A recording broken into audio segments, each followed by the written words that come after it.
Today is Thursday, July the 4th, 2024. Welcome to episode 103 of Rural Reliance with Katie Couple.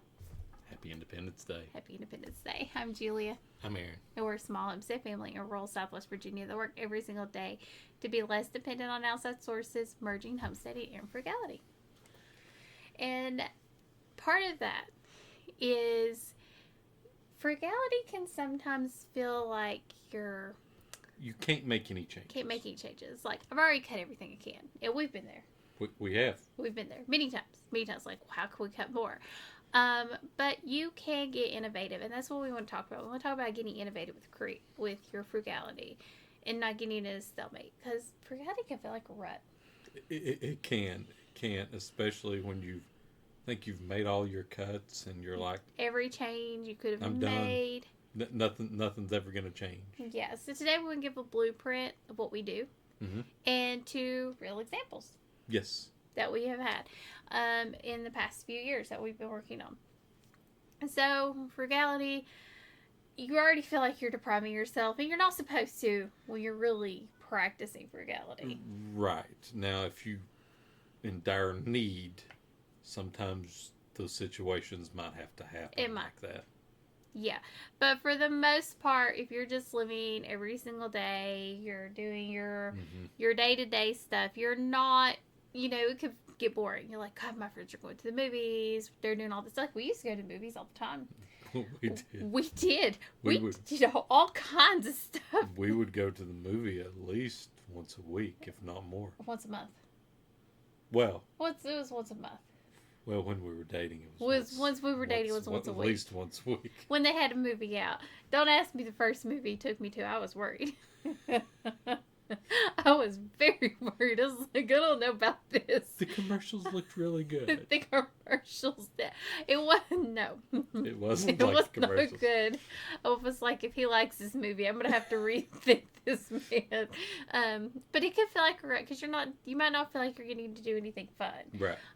You might feel like, God, all I'm doing is I'm pushing through and life is boring and I'm barely scrimping and saving, and you can get innovative. You can make more savings if you just think outside of the box. And I will tell you, I'm not the outside of the box thinker here.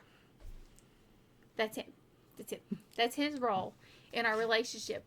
I'm an implementer. I'm a process builder. He's the ideas person.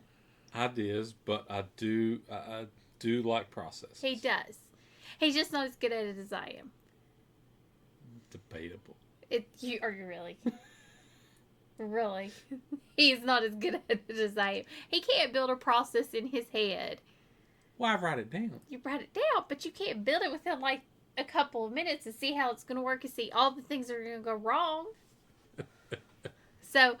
But we have learned to really work through that, and depending on our area, like one of our examples is going to be electricity. We're going to see Aaron has really made a lot of strides to get our electric bill down. Yeah. The other area is groceries. That's where I have made the most strides to get our electric bill down. And we've really had to be creative, think outside the box, and get innovative. So how do you actually do this? What's the plan to put into place? So we've got a few steps here that you can use and work through. It takes time. It takes work. So if you can't just say, I want to make cuts to my budget. You got to put the effort in. You've got to do your research and analysis. You do. You got to research, get analysis. You got to do a test. So you need to identify an area you feel you can make a cut. So it's looking at your budget. And I mean, pull your budget out. Sometimes this could be one of the hardest parts. It can. I mean, you might be like, well, I can't cut the budget anywhere. Right. Well, I will always say the easiest things to cut are food and entertainment. Yes. They are. They're the easiest things to cut. So the other thing is start with a bare bones budget. What do you absolutely have to have? What do you absolutely have to have? Right. What do you need to live from day to day? Yes. Like your bare bones basics. And then your housing, your water, your electricity, and food. Might be it. That might be it. That's your bare bones. Like, if all else fails, like, we already know what our bare bones is, and we Yeah. have things we would cut, like, immediately. This goes, this goes, this goes. We have it labeled in our budget, so we know what's what. Yeah. And that works really well for us. So start there, and then from there you can look at what can I start to make changes to. Because there's people out there like, well, you can't really change your electric bill, but you can. You can make cuts to your electric bill. We are living proof of that. You can make lifestyle changes. It's a lifestyle change, yes, but it's really not that hard of a lifestyle change. Brainstorm. This is important. This is where you're talking. You're working through anything. Just write it down on paper and be like, okay, what if I didn't eat out once a week? What if I don't get coffee every day? You know, stuff like that. What if I make my lunches chili and rice, or chili and a baked potato for a month? Yep.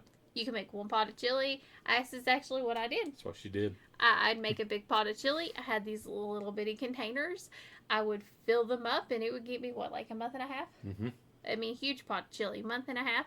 And I would have rice or potato, something to go with it. And that would be my lunch every single day. Yeah. I know some people that's hard to believe, but she did. I did for years and years. And if I had to go in every day, that's what I would do now. If Aaron did, that's what he would do. Well, actually, Aaron's a little different. He can't get up and heat his food up. So it's a sandwich. Like, what can I eat that doesn't require heating? Yeah, that's because meetings. But you don't discount anything. Like, that doesn't seem like it would be that big of a cut. It was it's a huge real amount of savings. Huge amount of savings because it was all pre-portioned out. Pot of chili ain't much. No, it's not.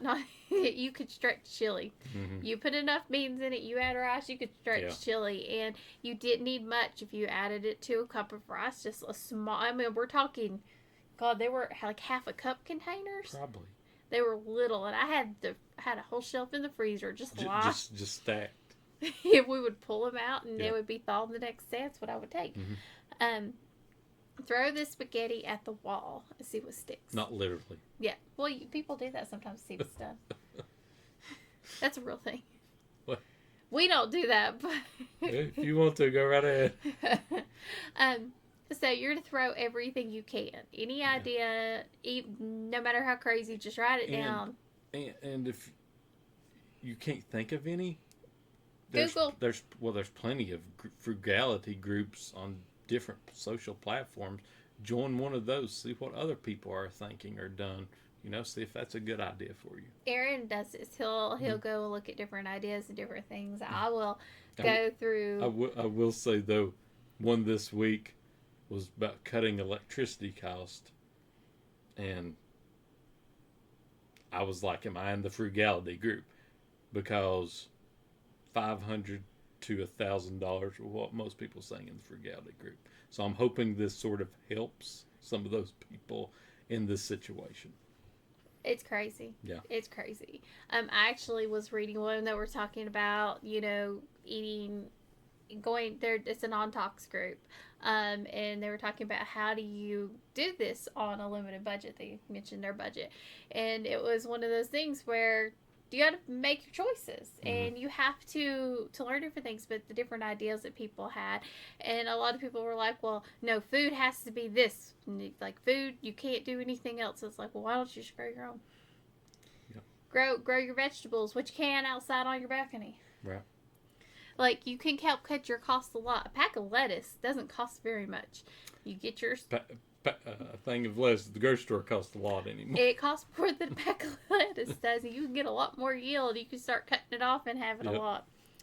So you brainstorm, you write it down, you come up with ideas. Now you need to determine your next step of action. Now, I wouldn't do this with every area of your budget at once. You need to pick and choose. So you need to start on one. Don't go to one at a time. Yeah.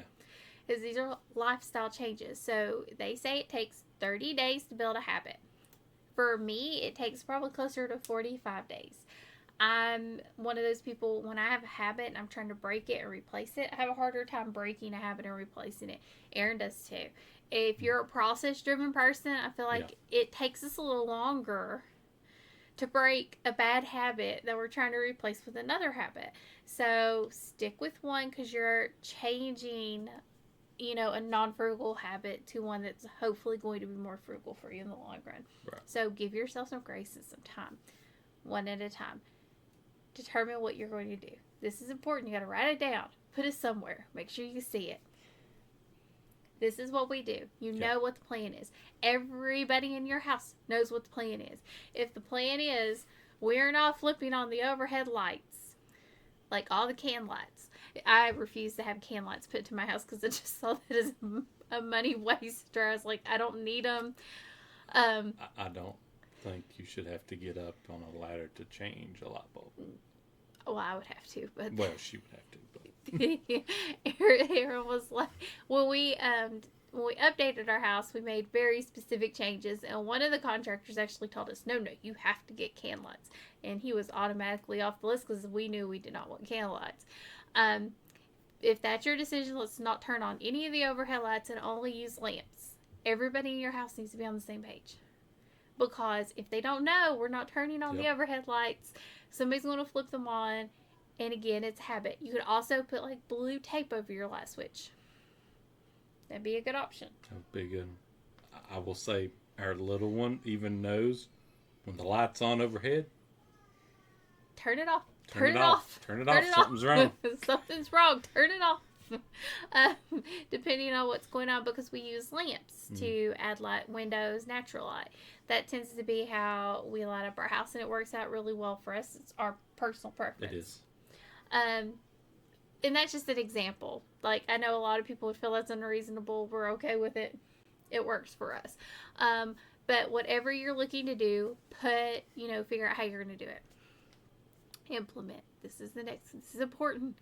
You talk, but if you don't implement, you don't make your investment, whatever you're doing, you don't, make your change, it's not going to matter because you're not going to see any changes. You have to actually do it, and you have to do it consistently and on point. Yep. I mean, you really do. So when we say we are not turning on the air conditioning unit or we're not buying processed foods, for the most part, I'm consistently not buying processed foods. Aaron just was like, hey, there's a good deal on potato chips, but we're not buying potato chips. Right. So, I mean, it was one of those things. I was just pointing it out because I hadn't seen them on sale in ages. I bet. It's been 6 months. At least. Yeah. At least. And it wasn't even that great of a deal. We used to see them 3 for $5. It's 2 for $4. 2 for $4. I was just pointing it out from a dollar standpoint. So, gotta put into place. Gotta make your change. You gotta see where it's going to take you and where you're going to go with it. Yeah. That's so important.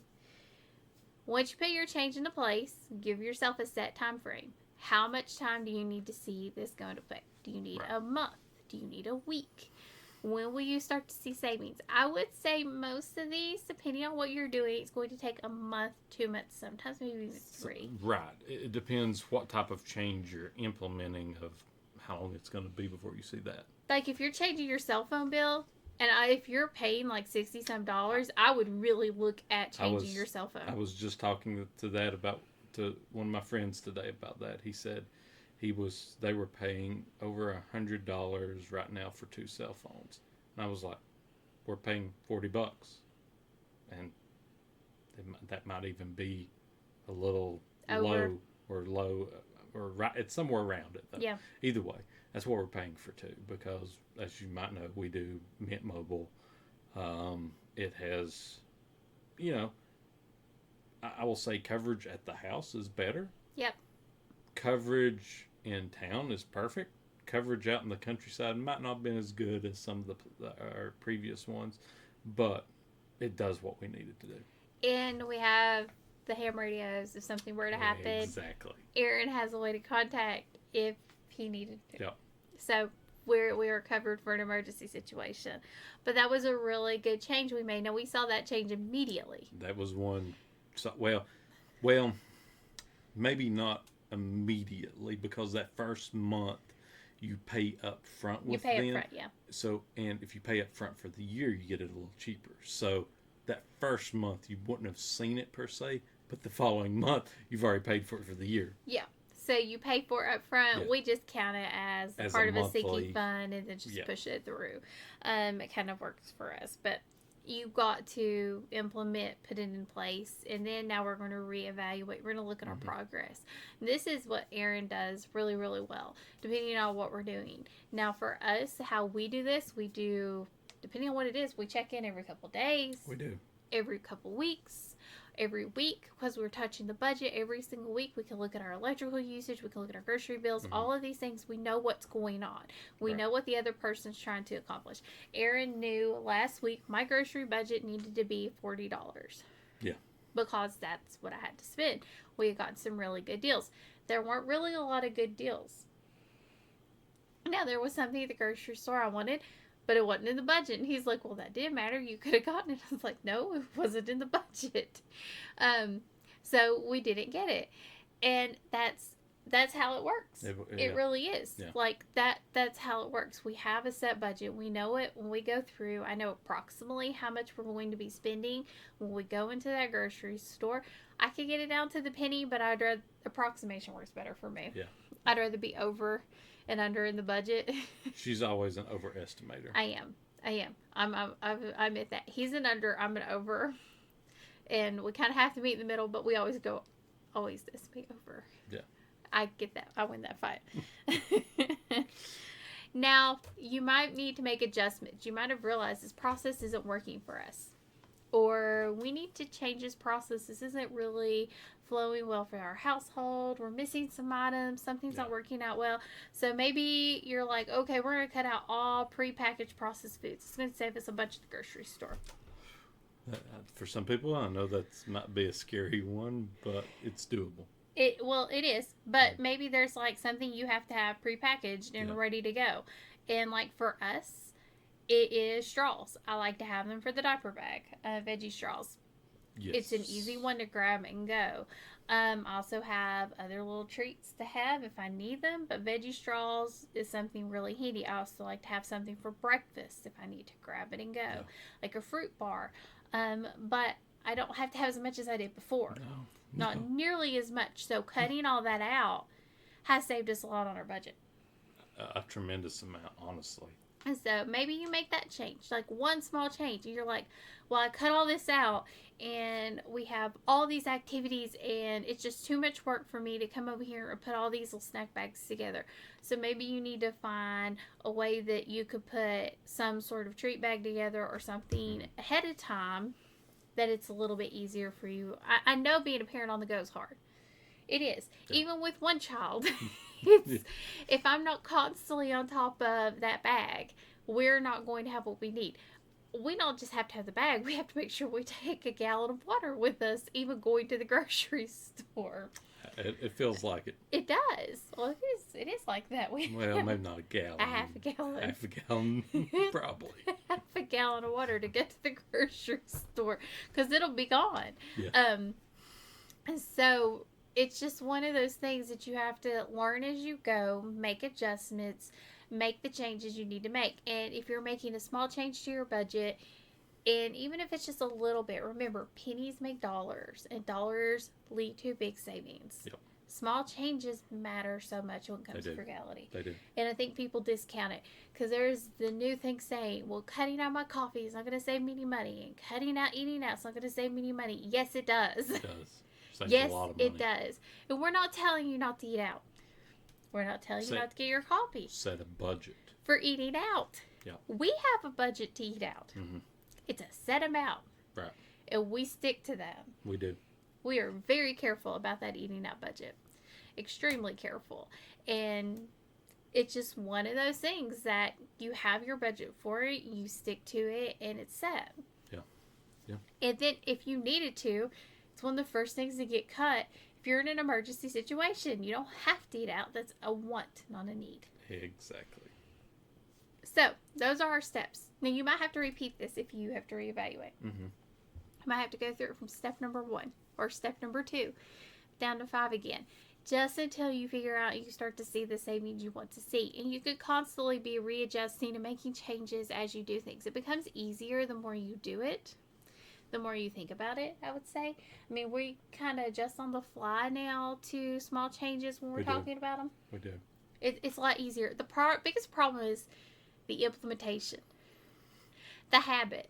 Because if you're a process person, you've already got a habit. A habit's hard to break. A habit is so hard to break. And that's why I feel like when they say 30 days to break a habit, for me, I need more. I really do. I don't work well in 30 days. I need like 45 to 60 to break a habit and replace it. Mm-hmm. So sometimes that habit could be really hard to break. And I have to fail a few times to remember to actually do what needs to be done. Yeah. So 2 real life examples. I don't want to leave you and make you feel like, well, gosh, you just gave us a whole bunch of stuff and you didn't really tell us how you do this. 2 real life examples, past 2 years, how we've made drastic changes to our budget. So, first one's going to be the electric bill. Yeah. So, this is one that we had constantly struggled with beforehand. We thought we'd done everything. We stopped using the dryer. We would unplug vampire energy. Yes. Flip off switches. Mm-hmm. Everything. Yeah. I mean, we thought we were doing everything is the key. But we weren't. There was so much more. Oh, the curtains. We changed the curtains. That helped a lot. So all these small things helped. It did, but it wasn't. They were small. It was small changes, but it eventually has led to big changes. It has. And I will say, the only trouble is the electric company keeps raising rates, so or fees per se, taxes, but either way, we've cut our electric usage. I mean, probably in half. At least. Yeah. I mean, consistently month to month. And the only time it's not. So we live in Southwest Virginia, where you have one choice, and our weather can get colder, really cold. Well, colder in the wintertime. You can have a mild spring or fall, a hot spring or fall, and or a cold spring or fall. Super humid. And humid summer.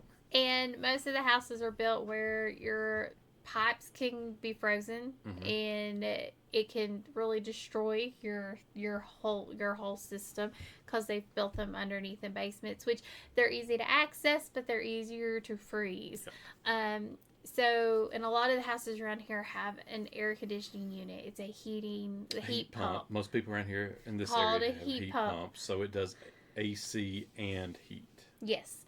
And that is probably the most expensive thing to mm-hmm. run in our home. It is. And in the wintertime, we really can't get by using it, but we can keep it turned down low.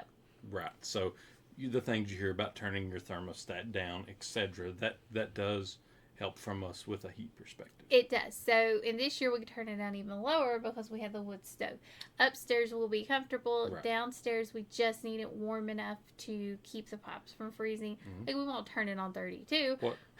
What we usually keep in the wintertime is 69. Mm-hmm. We could probably lower that to 66. We'd been keeping it up because of the little one. Right. We did lower it down to 66 at night. Yes. But now that we have the heat, the wood burning mm-hmm. fireplace, we can actually make those adjustments. In the summertime now, this is where it gets a lot more expensive. Yeah. The wintertime's expensive. In the summertime... Yeah. Well, at least in the wintertime, it's usually like a 2-month hit for us. Sometimes it can be 3, but most of the time it's 2 anymore. Yeah, before we can turn everything mm-hmm. off and just sort of manage and maintain. Now, in the summertime, we have the past 2 years, because we made the updates to the house, mm-hmm. One of the things that we did was we had ceiling fans in every single room that we could put a ceiling fan in. This has helped with airflow. It has made it so we can actually keep the air conditioning unit mm-hmm. off. When we turned that air conditioning unit on, we turned it on twice last year for like 3 or 4 hours. It over doubled our usage for that day. Yeah, and that was because we thought people would complain that we're coming over. Yes. Yes. We had an emergency and well, or Yep. two emergencies Yep. or something. And we had to get it turned on just to get so they would be comfortable. Now, what Aaron has done is he has found and researched and gotten us window units that use way less energy. Yes. So all these people who are getting their house set to 78, 79 because their grids can't help it, we're at 90 some degree weather and our house is staying at a comfortable 74 to 75 degrees, 76. I would say, yeah. I mean, sometimes 77 in the Sometimes evenings, but that's like the highest. that's the highest. I mean, it's been amazing Been amazing. from that perspective. We are only using two AC units. Small window Small ones. window ones. We're using a windmill one. They're small, 5,000 BTU one, and then we're using a Medea U-shaped one, 8,000 BTU. And they're doing a really good job to keep the upstairs cool. The basement's already cool. The Mm-hmm. basement's naturally a cooler part of Right. the house. It doesn't really get hot down there. And I can tell you they're using 3 kilowatt hours or less. The Because of our regiment. So here's an example of a process we do. We've got two window fans that we turn on at night, and it brings the cool air into the house. And then before it gets too hot in the day, we cover them back up. And when it gets hot enough, we turn on the AC units. So actually, I'm in charge of this, Yep. so I turn the AC units on Well- so everything starts Well, moving. and the way those AC units are, we set them at a certain temperature that they only kick on at that time. Mm-hmm. So I think we keep the one at 74 and one at 70, but that from that temperature, it keeps the whole house cool. Yes. And comfortable. Yes. Comfortable. Nobody's burning up. Nobody's hot. Nobody's dying. We're not sweating in the house or anything. So we've been so comfortable. Even this office, last year's was probably the hardest room in the house. Mhm. Cool. It's actually been very comfortable the past few days, making a couple of changes. And this is one we're constantly adjusting, constantly changing and figured out. We really feel like we found a good rhythm now. And for example, we are on pace probably 900 kilowatt hours, and I might even be overestimating, for a month where it's been nothing but 90-degree days pretty much every day, which is really amazing from that type of perspective, because usually you're always using, like they always say, 1,000 kilowatt hours is like bare minimum almost, it seems like, anymore. Yep. And we're feeling really good about it. Yeah. It's not where we want to be, but we're in a much better place than we were. Right. So 100%. if we weren't using those AC units, we would be probably in the 500 range.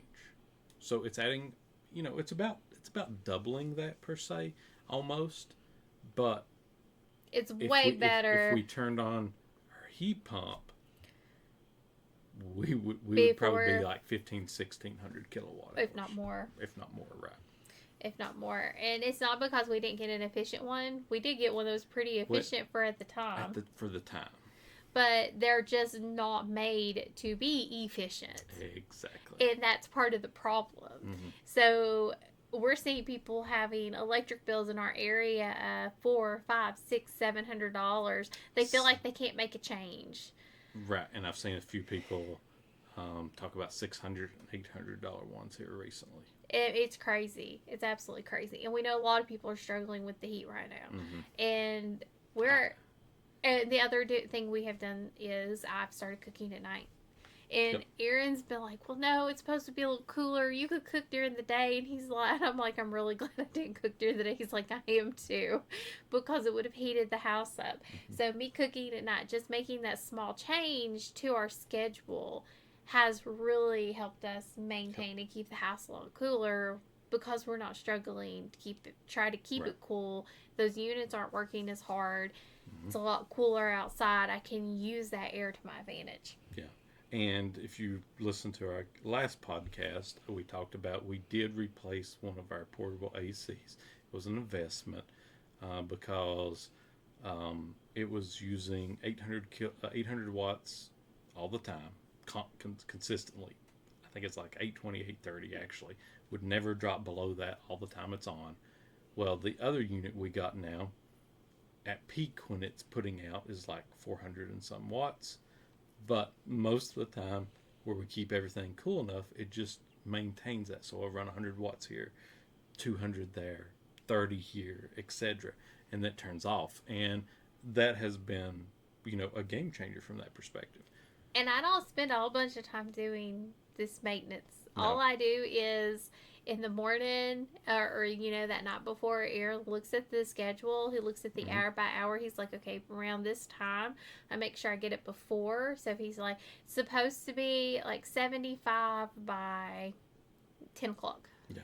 By 7:30, no, 7:30, 9:30, 9:45, I have everything shut up and turned on. Yep. And I put covers on our little fans. I made a cover out of some sort of like reflective insulation, and that has helped a lot. Yeah. It has, because Yeah. it keeps the heat from pulling through. Before I was using tape to kind of cover it, which helped, but it wasn't as efficient. Right. It wasn't as efficient. Grocery bill. So this is where I feel like the past few years I've done a lot of work. Well, exactly. So when you were working full time, our grocery budget was $500 a month, Mm-hmm. and that was with three of us. And I think we might still even been 400 or 600, something like that, before the little one. Even I don't remember back then. We were a lot higher. We were a He lot could higher. go back and look. I could go back and look, but either way, like we're down averaging 200 and 234. 234 a month right now for the year. Mm-hmm.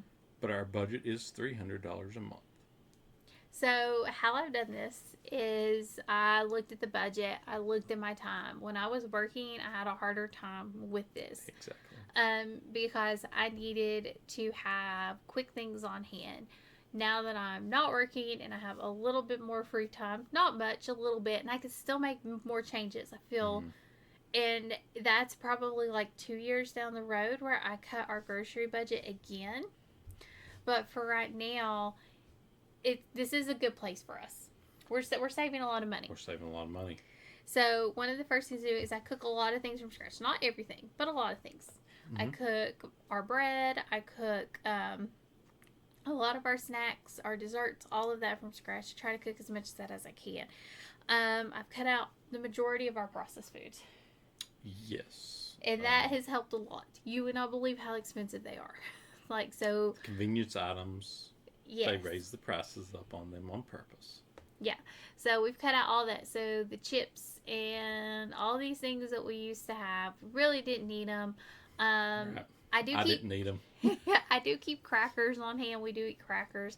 And I'm going to have to figure out in the wintertime better side items for us in the as we go through, because that is something like for like lunches, things like Aaron's not going to be happy without something else to dip. But in the wintertime, we can have more soups. That's true.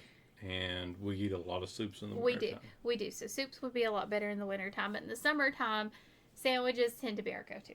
Right. And going back to the electricity from that perspective and food is that new thermal cooker we have now. We're probably doing a lot of soups in that because we just heat it up, put it in that thing, let it finish off. It's going to help save on electricity from that standpoint. And from a grocery standpoint, who doesn't love soups? I love soups. I love soup. I actually thought of something to use that for last night. So when I start making my plum butters and pear butters, you know how we don't keep the crock pot plugged up at night, and I'd have to put it in the refrigerator. So my plan is to actually take it after it's been cooking in the crock pot all day, because it won't be done in a day or two. Put it in that, seal it, and let it keep cooking, and then put it back in the crock pot. So for everybody's like, oh, I leave my crock pot on all night. I'm paranoid. So I say no. There's just I'm like, I can't sleep once or twice with the turkey, but he understands it has to be on with the turkey, but it's under protest. Yeah. We price check. Now, before I did price check a bit. I would have to have Aaron, but now I can go a lot deeper into it, because Aaron would struggle. He wouldn't know what I was looking for. And now he has even harder time since we're one ingredient. Yes. Because he's like, what is she wanting? I don't understand. This looks fine to me. And I'm like, no, it's not. It's not one ingredient. and this is where we have a struggle, and he's still learning this. The new things we buy. Yeah. So he knows the flour. He knows what to look for there, and I got him trained on that. But some of the other stuff, I'm still new to it, so he's still learning. So now I can go a lot more in depth with that, and I take that extra time to find the best price on pastas. Right. Because when I was looking, I thought Aldi's had the best price. Well, no, Aldi's doesn't have the best price for us. Actually, Walmart has the best price on single ingredient pasta. So that's where we're gonna get it. It's cheaper by 20 cents. It's not that far from the two that Right. if we're going out to Aldi's, making that trip to Walmart, We can make the stop there on the way back. it's not that hard. So I could go a lot deeper, and I can check multiple stores. I can check Kroger. Having curbside pickup has been game changer for your price checking, and I never Yes. really utilized it as much before, but I have now. Uh, I have went much deeper down this You rabbit can hole. go and look at every item now. You can. I don't like to use curbside pickup. I hate it. And I know a Yeah. lot of people swear that this is Yep. the only way they save money. I do not like not picking out my own stuff. And you can't find those sales. And you don't get to hit them as hard. Yep. Or they mess up because, like, I put once I Oh, yeah. wanted This was a 3 good one. pounds of meat, and I happened to look at the receipt. No. She got me 3 pork loins. That were It was like a $90 it was bill. $90 bill. I'm like, whoa. I only wanted one. That was at least 3 pounds because I didn't know what else to do. It was awful. Yeah. That's right when we had the little one. It was right. We had her. A working pantry. I would say having a good functional working pantry has been key. I've always had a pantry, Always had a pantry. but it wasn't functional. It wasn't. That is true because everything was sort of stashed in different places. We would lose track of it. It was hard to get to. Having a good organization method and seeing what you have on hand.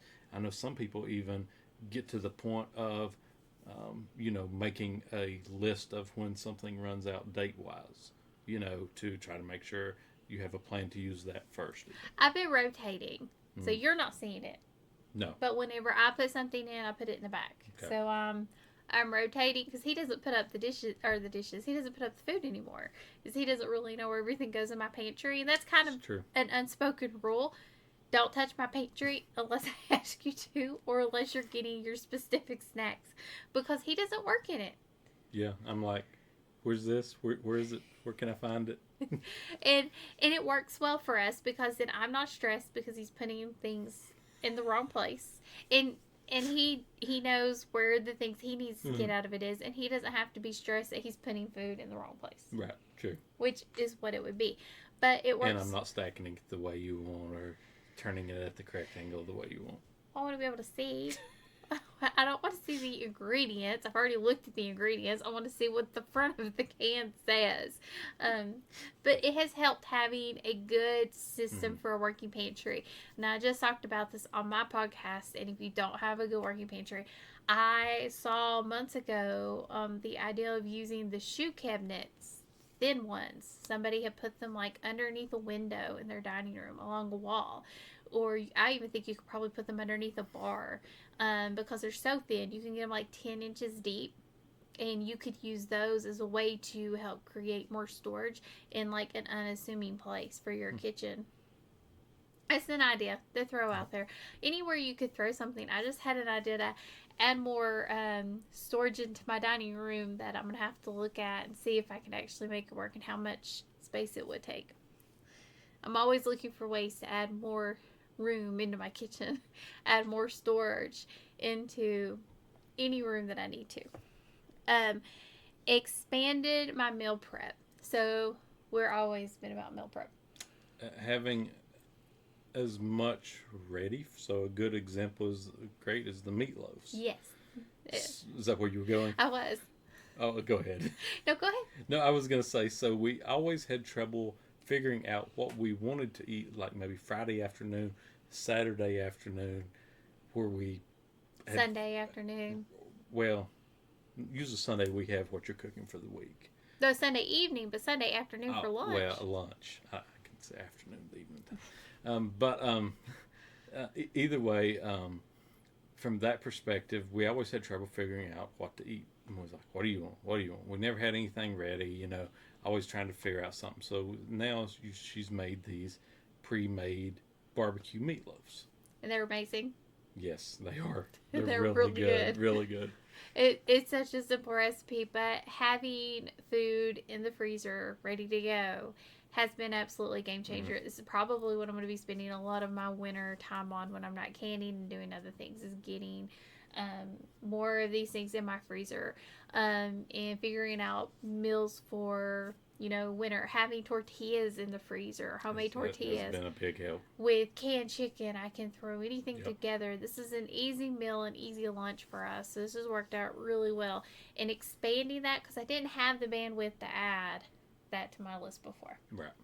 But having that has really helped, because now I'm not using a pizza that's $3.50. I'm using ingredients that cost less than $3.50, and they're better for you and more filling. Yep. We're not having to have all this other food. I've been able to replace it with better for us food that I'm preserving myself, like our canned chicken and things like that. So I feel like it's worked out really well for us, and these are just some cuts that I've made, but I can see where I can go even deeper down this and maybe even cut our grocery budget even more. Yeah. So I mean, it's hard to get innovative. It is. Because, again, you can get to a rut. You can. I mean, with our electric bill, I will tell you. A lot of times with electricity, I am looking at other people's ideas. I'm looking for new inventions that have just come out. Or, hey, there's this new fan, per se, that is supposed to make a room so much cooler. Stuff like that. I'm always on the lookout for. Or trying to find something like that. That is something, I constantly do my research and analysis on. And then he does the actual research after. To see if it's actually the works. Kilowatt and everything. And it can feel daunting at times. It really can. But I can tell you from our perspective, we've seen our grocery budget get cut by $250 compared to what it was last year at this time. Yep. And our electric bill, while we're not seeing it go down, we're not seeing it grow up. And I mean, for us, that's a win, because of all the rate increases and stuff like that. So we've had, I think it's like $30 per 1,000 kilowatt hour in the past year and a half. Yeah. So that saying it's not going up, and sometimes we're probably even under what we were before, we've actually cut it $30 to $40 from what it was before. Yeah. Which is really good. It's really good. Really good. We're making changes to deal with inflation and everything else that we have to deal with, and the price raising, and I feel like price gouging is sometimes with that electric company, it's what it feels like. Yeah. Because you don't have a choice. Yeah. When you live out in the middle of nowhere, it's one of the disadvantages. It's the biggest disadvantage. You don't have the choices, the options, and we won't ever have those choices and options. And you just have to pay what they want you to pay. But what's funny is, across the state line, they pay $50 less than we do.